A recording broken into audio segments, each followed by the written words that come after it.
I think you're quite busy at work sometimes, huh? So when you're at work, do you sometimes think a lot about spearfishing, or you have completely no time for thinking about spearfishing?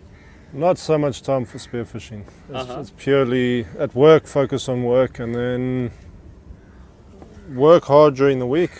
Weekend comes in, then work hard on the spearfishing. For guys who are starting, one of the biggest challenges they're going to get is actually getting out there. There's not many reefs that are inshore that you can practice on, train on. You've also got a lot of boats you've got to watch out for. The guys going up and down, cruising around here, they don't look where they're going. Jet skis are a nuisance, watch out for them. On top of that, especially on the east coast, if you find a nice reef that you're diving on, 9 out of 10 times you're in an MPA area and you will get into trouble for it. So obviously they just got to watch out for that stuff. And then once you've got yourself a decent ride on a boat and you're doing it quite often, you're just going to have to work on your skills. I know there are a lot of guys now offering ADA courses and all that stuff. I never did any of that, but that is a good way to get yourself, I wouldn't say experience, but at least get the skill set right. So you get comfortable in the water. That's the most important thing. Is if you're not comfortable, you're not going to have an enjoyable dive.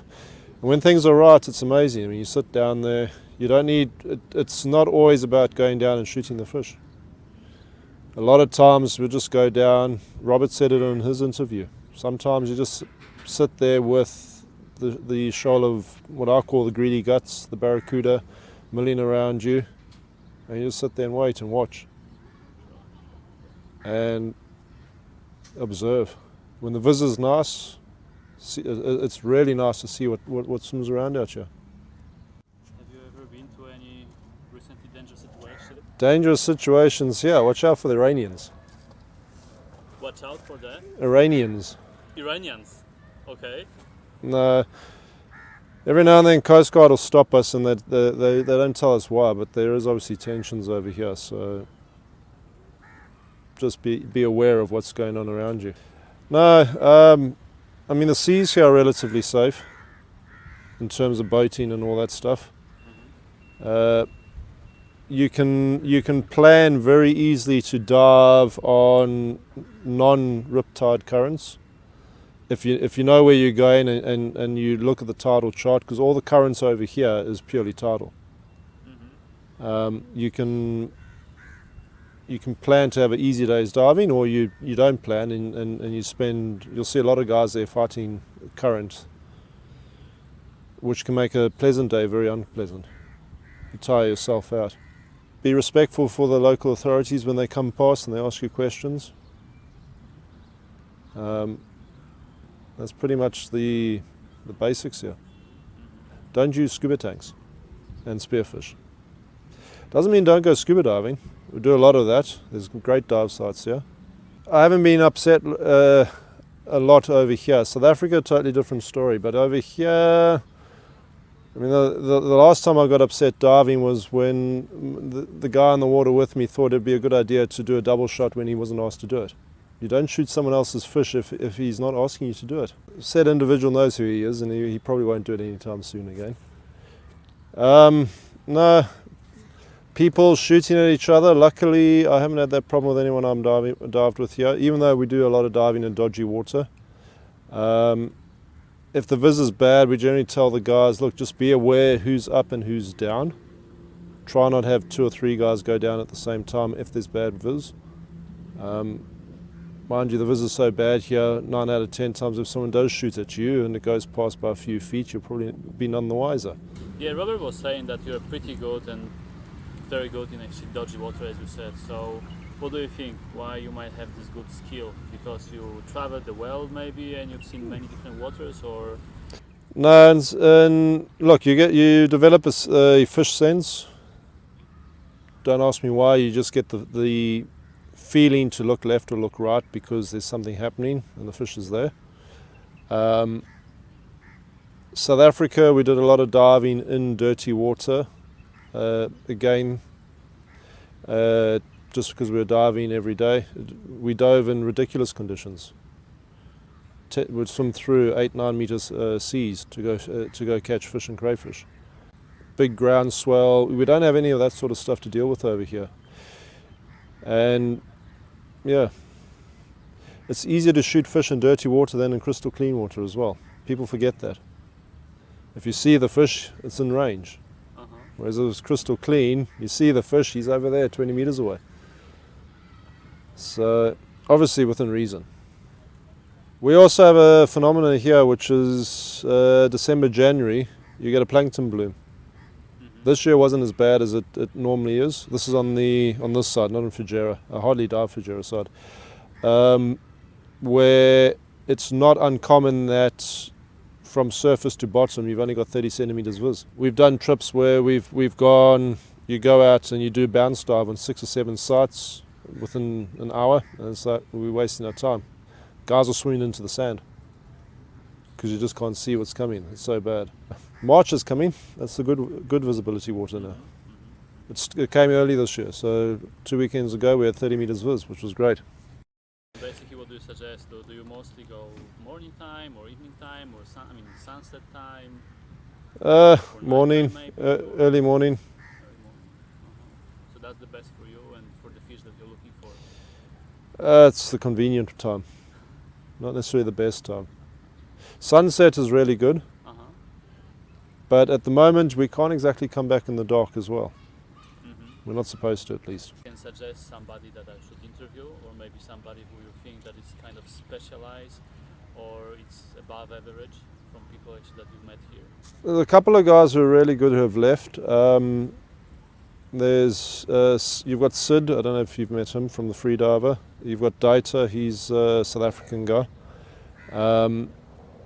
He's far better equipped to go in deeper and longer than I am. You've already interviewed two of my most common crew members. Okay, so who's that? Robert and Francesco? Robert and Francesco at the moment. And what do you think about the fact that in Dubai there are so many nationalities and people that come from all around the world? Like, do you see some similarities of people from, let's say, Europe or Africa or let's say Asia, and so do they have like a certain style or? No, everyone seems to come up with these real fancy guns. The hardest part is understanding them. Obviously because they speak different languages and different accents and all sorts of things. But everyone's got their own challenges and stuff. Anyone who's done a lot of spearfishing in the Med is normally quite accustomed to fighting for their fish hard. In the sense there's not much there. Over here there's a lot more fish than you got in the Med, obviously. I do think South Africa's got better diversity than what you got over here. But yeah, everyone's got their own different experiences. Med diving is obviously clean water most of the time, as far as I can tell. But no fish. Yeah. So any destination, let's say 3 destinations that you would like to go and check and travel? Somewhere maybe here even within the range. I went to Zanzibar 2 years ago, just before COVID. That was a good trip. Real good diving, good visibility. Didn't shoot as much fish, but I discovered afterwards it wasn't the best time of year to go. But the diving was great. I think it was October. But that was interesting. You're diving in 45 meters of water and you see the fish 20 meters below you. You get there, they're still 20 meters below you. You get halfway there and they're still 20 meters below you. No, not going to happen. I've been to Sri Lanka. I've dived there. You're not supposed to take spear guns apparently. Oops. Didn't see much fish, although I did swim head on into a Napoleon wrasse. That was fun. It was about the size of me. Obviously a lot of diving, South Africa, Mozambique. Madagascar is probably somewhere I want to go to one day. Around here, I have been keen on trying to get into Iran. And we had a friend of ours from South Africa. He ran a business in Ascension Island. I mean, they were getting unbelievable tuna, marlin, sailfish, all that sort of stuff. Just very difficult to get there. Obviously, the more remote a place you go, in theory, the bigger the fish. I mean, if you think about it over here, we don't, unless you're diving the Musandam, which you're not supposed to, you don't get the big GTs. Tuna is very difficult. You get them in Fujairah, but guys catch them, but I don't hear many guys shooting them often. They've found where the wahoo are coming through now, so the guys are shooting a few wahoo and stuff on the east coast. But a lot of those big pelagics aren't necessarily here. We get a lot of kings, we get a lot of cobia. The only thing which I think is worth adding to the end of this is that there's always a lot of animosity between fishermen, spearfishermen, scuba divers, freedivers. Well, not so much freedivers and spearfishermen. All three of them can coexist. All three of us need to accept that we are responsible for the depletion of the fish stocks and the reef quality and all that sort of stuff. It's not the other person's done it and they're solely responsible. I've been on all three fronts. Do a lot of spearfishing, do a lot of fishing, do a lot of scuba over here particularly. It's a strange observation that I've seen, that people treat each other like they, not disrespectfully, I just think the reason why it's not like it used to be is because of the other people. But the answer is we're all responsible for what's happened to the fish stocks, the reef quality. The fish stocks now compared to 10 years ago, compared to in 2003, is pathetic. The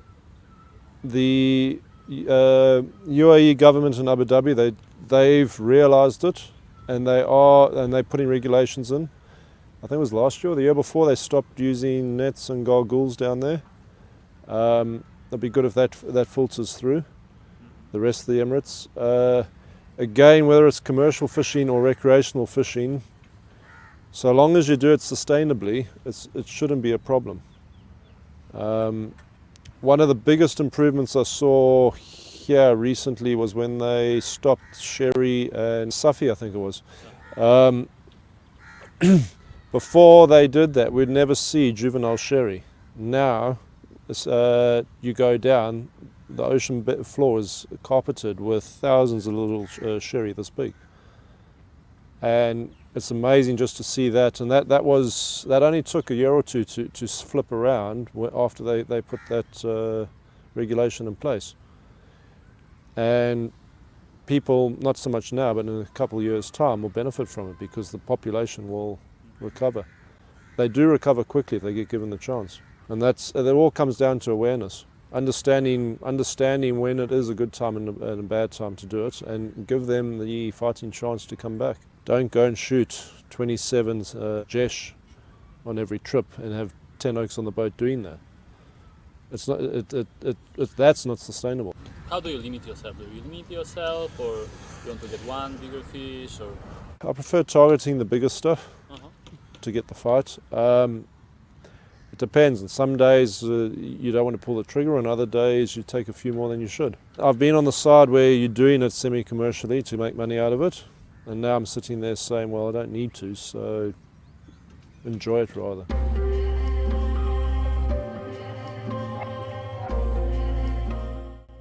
So that's our Instagram handle. We will definitely have some good updates about this, what's going on. The Facebook group, UAEactiveSPEARO, which is purely for actually everybody who wishes to share the videos and posting pictures from any kind of spearfishing actions here in the UAE.